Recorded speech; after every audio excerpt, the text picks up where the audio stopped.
Selling commodity-like technology components is a fee-for-service business driven not so much by customer demand as by capacity decisions made by the suppliers. Our drum business made a gross profit of $300 million in 1995. The feast then proceeded to lose $600 million 3 years later, the famine. We were not naive about the nature of this business. Its cyclicality was well documented. It turned out, however, that the downturn of 1998 proved to be the worst in the history of the industry. Why were we in the drum business? Well, we really didn't have any choice. We had to prove to the world that we were serious about selling technology components. Most of the potential customers for our technology were worried, quite appropriately, that they might begin to depend on us and that we would subsequently decide to turn inward again. Consequently, riding the drum wave was the price of admission for us to enter the technology component marketplace. We had essentially exited the drum market by 1999, but by then drums had given us an entry point. Now potential customers worried less about our reliability as a supplier or whether we had a serious commitment to this business. We were ready to tackle the emerging opportunity in the components business. The change in computing that we've been talking about was driving a fundamental shift in the strategic high ground in the chip industry. As I've discussed, the action was going to be driven by the proliferation of internet access devices, exploding data and transaction volumes, and the continued build-out of communications infrastructure. All that was driving demand for chips and, to our great delight, chips that would have fundamentally different characteristics from the lookalike processors that powered lookalike personal computers. In this new model, value would shift to chips that powered the big, behind-the-scenes processors. At the other end of the spectrum there would be demand for specially designed chips that would go inside millions, if not billions, of access devices and digital appliances. And in between would be chips in the networking and communications gear. This is the kind of sophisticated development activity that not only allows great technology companies to shine, but it also generates margins that support the underlying investment necessary to lead. Over the next 4 years, IBM's technology group went from nowhere to number 1 in custom-designed microelectronics. I'm happy to say that PowerPC has experienced its own renaissance here, quietly re-emerging as a simpler, cheaper, more efficient processor used in a wide range of custom applications, including game consoles. Just consider that IBM's contracts with Sony and Nintendo in 2001 hold the potential to produce more intelligent devices than the entire PC industry produced in 2000. As a result, and here's the important point, IBM, for the first time in its history, is now positioned to benefit from the growth of businesses outside the computer industry. This diversification does not take us away from our core skills, we have simply extended them to entirely new markets. Our technology group is still young and developing. We can't yet declare victory in this, the third of our growth strategies. It is a piece of unfinished business that I leave for my successor. Nevertheless, while the economic benefits of our technology group strategy have been uneven, the underpinnings of the strategy are powerful and potentially huge for IBM. First, if one believes in the theory of building great institutions around core competencies and unique strengths, then exploiting IBM's technological treasure trove is an extraordinary opportunity for the company. Second, the evidence to date is fairly clear: the two companies that have enjoyed the highest market valuation in the IT industry over much of the last decade have been component manufacturers, Intel and Microsoft. Certainly one derives enormous benefit from its virtually monopolistic position.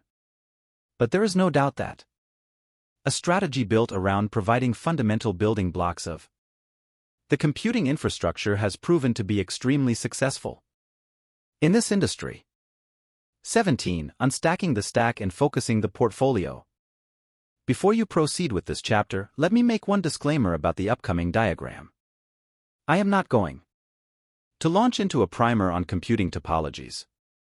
Instead, I want to use this oversimplified picture of the industry's structure to illustrate the flip side of our work to restore IBM's economic viability.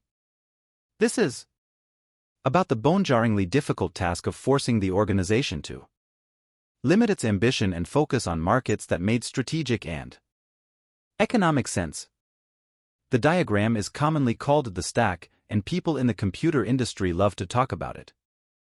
The stack shows most of the major pieces in a typical computing environment. At the base are components that are assembled into finished hardware products. Operating systems, middleware, and software applications sit above the hardware, and it's all topped off by a whole range of services. Of course, it isn't anywhere near as simple as this in real life. By now you know that IBM's strategy when it birthed the System/360 was to design and make every layer of this stack. But 30 years later the industry model had changed in two fundamental ways. First, very small companies were providing pieces inside the stack that IBM had invented and owned for so long, and customers were purchasing and integrating these pieces themselves. Second, and just as threatening, two more stacks emerged. One was based on the Open Unix operating platform. The second was based on the closed Intel/Microsoft platform. In the mid-1980s, when IBM had more than a 30% share of the industry, the company could safely ignore these offshoots. But by the early 1990s, when IBM's share position was below 20% and still falling fast, it was long past time for a different strategy. We had to accept the fact that we simply could not be everything to everybody. Other companies would make a very good living inside the IBM stack. More important, just to stay competitive, we were going to have to mount massive technical development efforts. We couldn't afford not to participate in the other stacks, where billions of dollars of opportunity was being created. I've already described the results of our decision to expand into the Unix and Wintel markets, reinventing our own hardware platforms at the same time that we built new businesses in software, services, and component technologies. Just as important, we had to get serious about where we were going to stake our long-term claims inside the IBM stack. The first and bloodiest decision was the determination that we would walk away from the OS/2V Windows slugfest and build our software business around middleware. Before the 1990s came to a close, we made another strategic withdrawal from a software market, leaving application software. For most of its modern history, IBM made and sold hundreds of business applications for customers in industries like manufacturing, financial services, distribution, travel, insurance, and health care. These were important applications for important customers, yet we were accomplishing little more than losing our shirts. Jerry York conducted an audit that showed over the previous 20 years IBM had invested about $20 billion in application development and acquisition, with a negative rate of return of around 70%. This was and is a very specialized segment of the industry. Everything from small business payroll packages to software for automotive design, or even the sophisticated software used to simulate biological and genetic activities. It has always been dominated by entrepreneurial companies that bring obsessive focus to their specialties, such as sales force automation or financial services. Interestingly, nobody has ever succeeded in building a broad portfolio. When I questioned why we stayed in this business, I was told that application software was critical to the total solution, which was true enough, and that our problems were of execution and therefore fixable. So we changed executives, tinkered with the strategy, and studied whether we should just buy a few of the best firms in the field. The first candidate was going to be SAP. 3 years, a lot of activity, and a few $1 billion later, we still weren't solution leaders, and we weren't getting anything close to a decent return on our huge investments. However, one thing we were doing exceptionally well was irritating the heck out of the leading application providers, companies like SAP, PeopleSoft, and J.D. Edwards. These companies were in a great position to generate a lot of business for us if they were inclined to have their applications running on our hardware and supported by our services. Why? Because customers often bought the application first, then looked to that software provider to tell them which hardware to run it on. As long as these companies saw us as a rival, we were driving them into the arms of competitors like Sun or HP. One example, the segment of IBM that produced applications for Distribution and manufacturing customers set a stretch goal to increase sales by $50 million from a base of about $100 million. It ran ads and promotions and sales contests, and it hit its target. In the process, it alienated every software company in that segment of the market.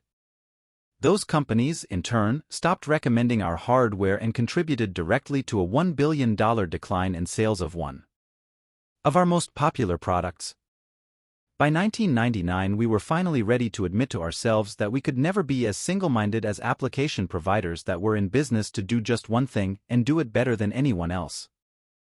We exited application development but saved the very few pieces of software that IBM had successfully developed and marketed in the past.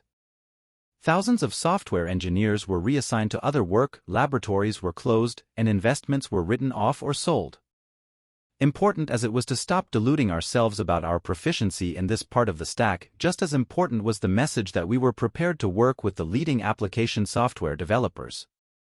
What we said to them was, "We are going to leave this market to you, we are going to be your partner rather than your competitor, we will work with you to make sure your applications run superbly on our hardware, and we will support your applications with our services group."